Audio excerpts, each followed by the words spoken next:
On m'a dit que vous êtes le roi le plus sage de la terre. Alors vous ne verrez pas d'inconvénient à résoudre ces 3 énigmes que je vais vous poser. Sûrement pas. Et la reine a commencé. C'est quelque chose qui pousse dans les champs. C'est la fierté des riches, mais la honte des pauvres. Un ornement pour les morts, mais une menace pour les vivants. Les oiseaux l'adorent, mais les poissons la détestent. Sans hésiter, le roi a répondu, c'est le lin. De beaux vêtements en lin rehaussent l'élégance des riches, alors que des haillons en lin sont la honte des pauvres. On drape les morts dans des linceuls en lin, mais le leu en lin des galères est une menace pour les vivants. Les oiseaux adorent les graines de lin car ils les mangent, mais les poissons les détestent car on les attrape dans des filets en lin.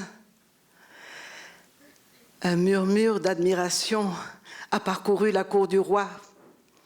C'est la bonne réponse.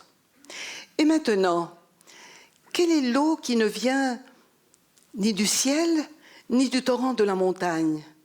Elle peut être douce comme le miel ou amère comme le sel, mais elle provient de la même source. À nouveau, le roi, sans hésiter, a répondu « Ce sont les larmes. Les larmes ne viennent ni du ciel, ni du torrent de la montagne. Quand on verse des larmes de joie, elles sont douces comme le miel, mais quand ce sont des larmes de tristesse, elles sont amères comme le sel. » Ça aussi, c'est la bonne réponse. Et maintenant, la dernière énigme. La reine a fait porter 2 magnifiques bouquets de fleurs. Elle les a posés devant le roi et elle lui a dit « Sire, vous voyez ces 2 bouquets? Ils semblent identiques.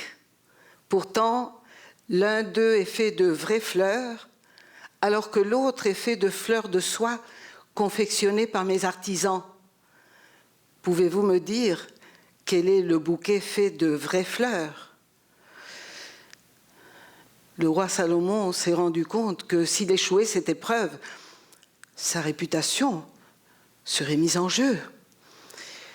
Alors il a regardé les 2 bouquets attentivement. Ils étaient magnifiques,